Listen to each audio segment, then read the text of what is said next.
Hey everybody, Old Man Alchemist back with another episode in our Hogwarts Legacy adventure. Before we get started, a quick word of thanks to all of our new subscribers. Thank you so much for helping the channel grow as we move steadily towards our goal of 100 subscribers. So if you're new here, or you've been here before and have not, please go ahead and subscribe. It's going to help me out a lot. And then hit that like button and do that favor for all the other channels that you visit, because even one like can seed the algorithm and push a video out there, and that just helps all the creators. It keeps us all going. Alright, so what do we have on the menu for this video? We're going to go ahead and speak to the portrait, see what she's got to say. She's either going to send us to our third trial, or I don't know, if whatever, then we're going to go talk to Natty. But first, let's go ahead and advance the main story.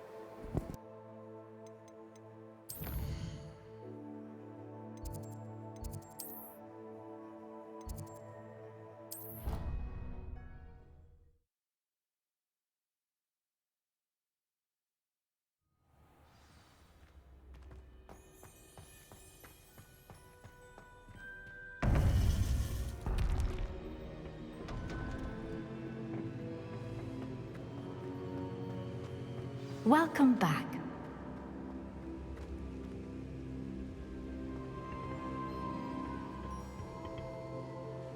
Hello, Professor. I have news. The goblins are looking for something. Another repository. They've built drills to help with their search. Most troubling.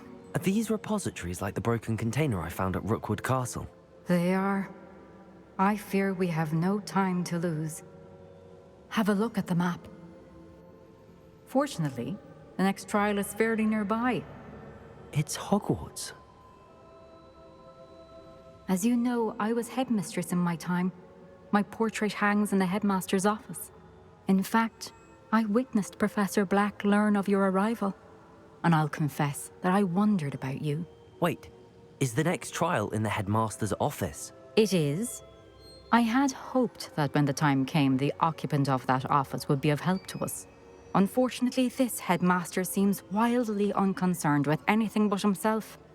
You'll need to access the office while he's away. I understand. Very well. I'll find some way to get in. Good. I shall meet you in my portrait there. Until then.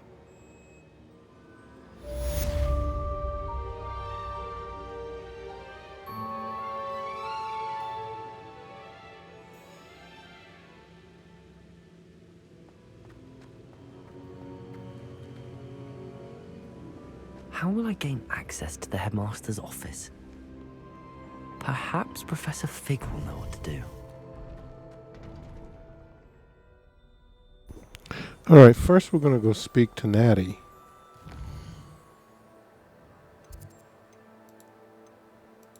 And then we'll go talk to... I need to speak to Professor Fig about how to get into the headmaster's office. The keepers have something planned for me there. It's called the Polyjuice plot, okay. But let's go speak with Natty. Where's she at? She's over here somewhere. By the Great Hall.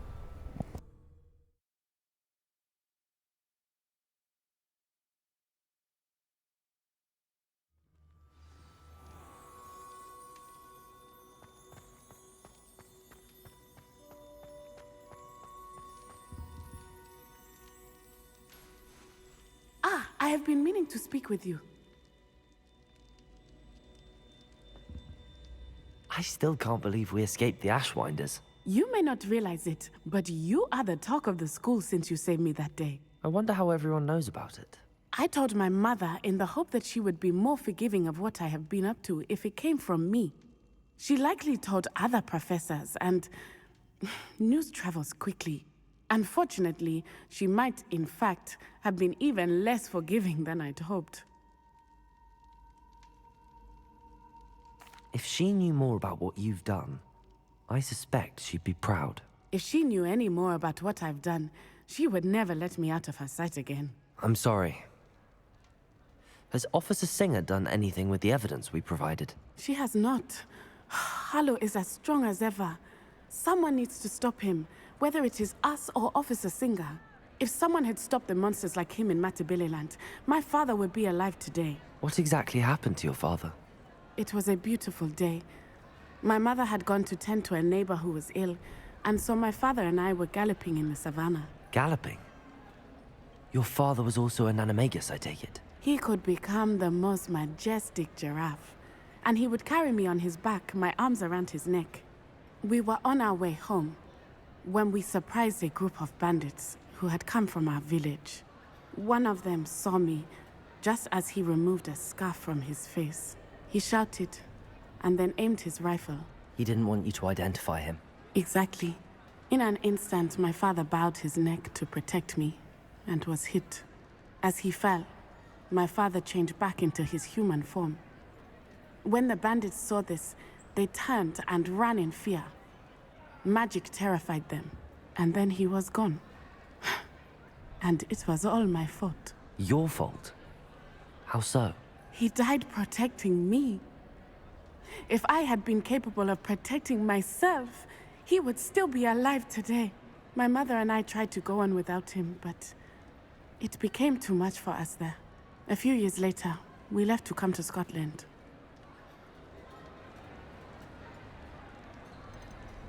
Do you think your father would approve of the things we've been doing? Oh my, that is a good question. In theory, yes. Although he would worry, as my mother does. But I think he, of all people, would understand my persistence. My father never shied away from a fight for good, no matter how ruthless the foe. And I think he would have enjoyed knowing that I had a compatriot like you. What does your mother think about all of this? Well, as you saw, she worries a great deal. She is an excellent seer, but I think it bothers her to this day that she did not see my father's death coming. She misses him, as do I. So I believe on some level she understands my need to seek justice in a small way. But that does not mean that she likes it. Do you think taking down the Ashwinders will avenge your father's death? No. Vengeance is not what drives me. My father would not want that. He and my mother raised me to believe that it is a privilege to be able to fight for those who cannot. I know there is risk involved, but I feel it is worth it. I am glad you seem to think so too. I'm sorry, Natty. I can't imagine what you've been through. Your father sounds exceptional. He was. Truly extraordinary. And thank you for your kind words. We all have our burdens. My father had a saying about that. Yes, I remember. Rain does not fall on one roof alone. Exactly. Soon you and I will put an end to the Ashwinders, beginning with Harlow. And once he is gone, we will turn our attention to Rookwood. We are making progress, and we will succeed. Thank you again for saving me. You deserve all of the praise you have received. Okay, I guess we're done with that. We're going to speak to Professor Fig in his office.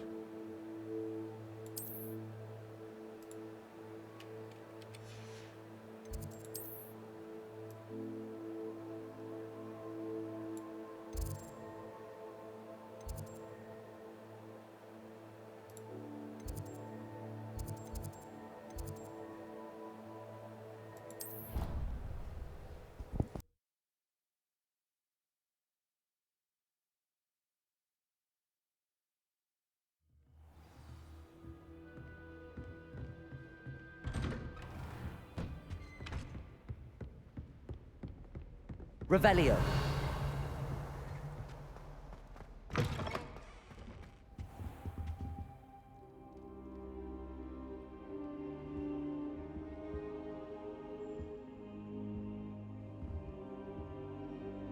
Now here, Professor Fig, the Keepers have shown me where the next trial is. Has something changed? Lodgok and I have learned that the goblins are searching for another repository, like the one we saw at Rookwood Castle, and I discovered that they're building massive drills to help in their search.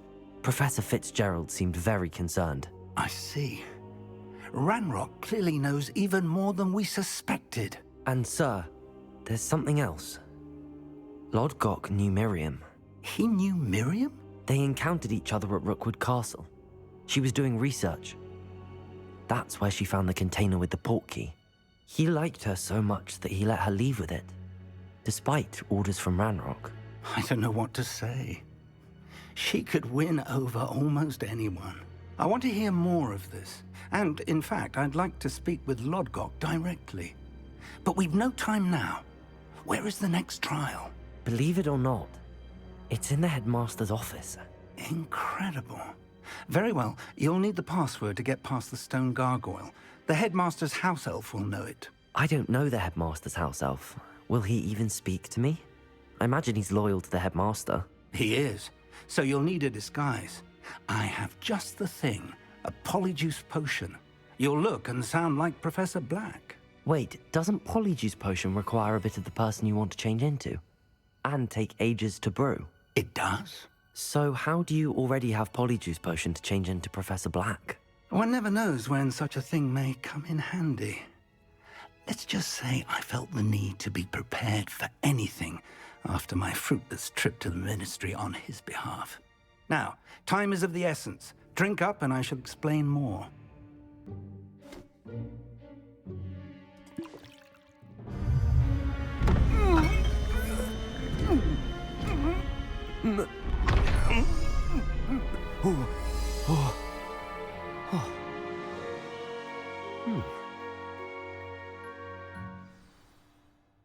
How do you feel? Incredible. I won't forget that taste anytime soon. How do I sound? Convincing. I've taken the liberty of transfiguring your robes. As we discussed, you'll need the password from Scrope, who could be anywhere in the castle. You might look for Professor Kagawa. She's taken to badgering the poor elf about Quidditch in the hopes that he can convince Black to change his mind. Thus far, unsuccessfully. I see. But what if Professor Black sees me? Leave him to me. I shall tell him where to meet a liaison from the Ministry in Hogsmeade. That should give you plenty of time. Thank you, Professor. I suppose we'll meet again in the map chamber. It's rather strange to hear gratitude coming from Professor Black. I'll see you there. Now to find the headmaster's house elf. Okay. We want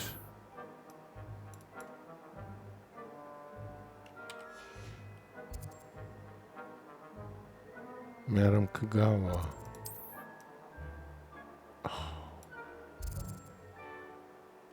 The flu flames are unavailable, of course. You're not going to make it easy, are you?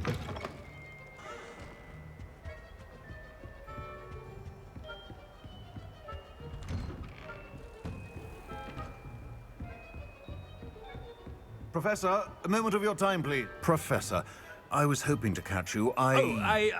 Places to be, Professor Sharp. Places to be. Of course, sir. Only... you'd asked me about a particular potion, and well, I did? I did, yes. Well, spit it out, Sharp. I don't have all day. Probably best not to discuss it here, sir. I assure you, Sharp, you may speak freely. Very well. I've brewed the cure for boils you wanted. I can drop it by your office when it's convenient. Of course, yes. No need for all the cloak and dagger. Simply have a student deliver it. A student. Very well, sir, if you insist. I do. And thank you, Sharp. I just hope you've brewed enough for all my boils. Now, to determine which student gets this rather unenviable task. Greetings! I mean, out of my way, children.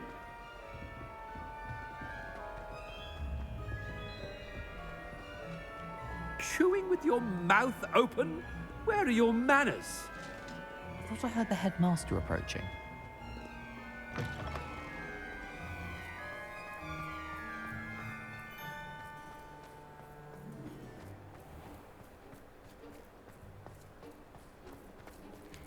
I don't know why they make Call you... that a shine on those boots? Do better! Professor Black, how are you, sir? Stand proud, purebloods. The future is yours. Professor, a word? Professor Black, again, it is not too late to reconsider your decision regarding Quidditch. We could still have trials and a somewhat shortened season. It would be better than none at all. But the injury, Madam Kogawa. Professor, more than one student has taken a bludger to the head on our pitch. I dare say it knocked some sense into them. And they're fine now. The fact that it happened to be a pureblood, well, that's no reason to... What nonsense! That you would trivialize the health of a student over a silly game. A silly game? You are quite impossible sometimes. Sir, I've a good mind to write to the Department of Magical Games and Sports at the Ministry about you.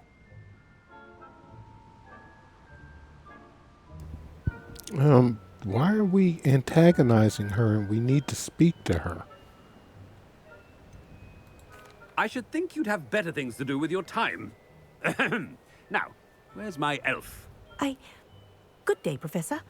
And I spotted Scrope in the Great Hall. Seems to be avoiding me. I wonder why. Good day, Madam Kogawa.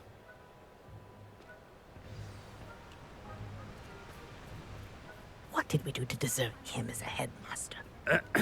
I wonder almost daily why I accepted this appointment from the Ministry.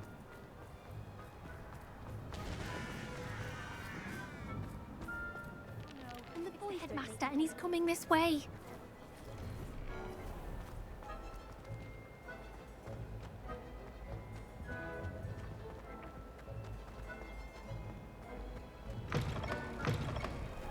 If you must speak with me, consult my secretaries or what have you. Now, Professor, a word, please. Hello, Professor Black. Ah, Professor Weasley. How delightful to see you. Sir? Since I have you here, I wonder if I might, speak with you about Professor Fig. Oh, very well. I've decided to give him a bit more, leeway with his time. Leeway, Professor? Are you sure that's wise? I confess I do worry for his students. He's rarely here as it is.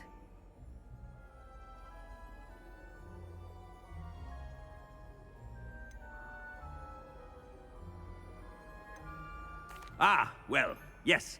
He's handling some official ministry business for me. I see.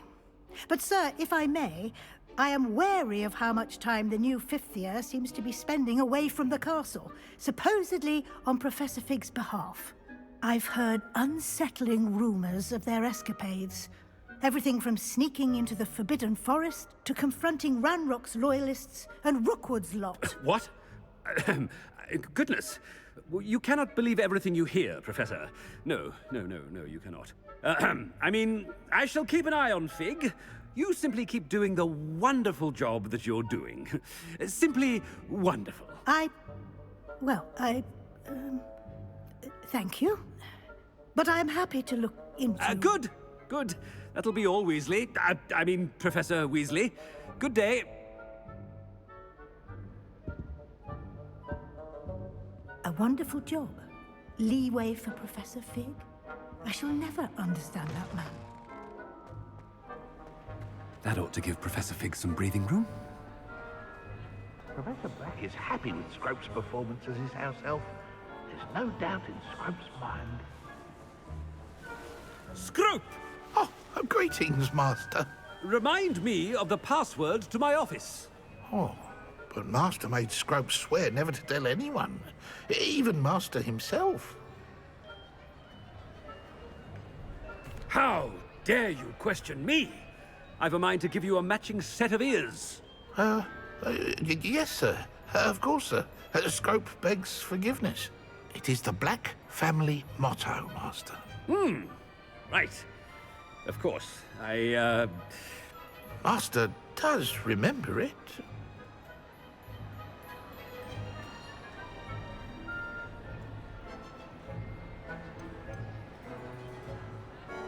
It's pure bloods forever, isn't it? Close, Master. Scrope thinks Master is indeed testing Scrope. It is always pure. Obviously. And, of course, as Master knows, in French. Ah, yes, of course. I order you to pronounce it for me. Oh, but Master knows that Scrope's French is most pitiful. Oh, very well. Toujours pur. Ha! Thank you. Never speak of this conversation with me or anyone else. Of course, sir. Scrope shall try his best to keep out of Master's way. The polyjuice potion's wearing off. I best get out of sight.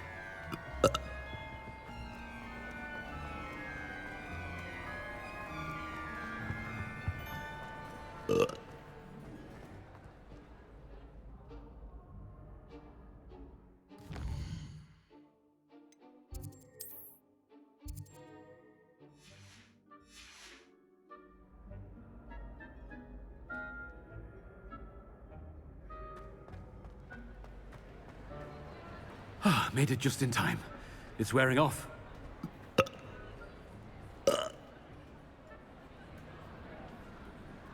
Fig was right. I can't believe it worked. Now to speak the password to the gargoyle.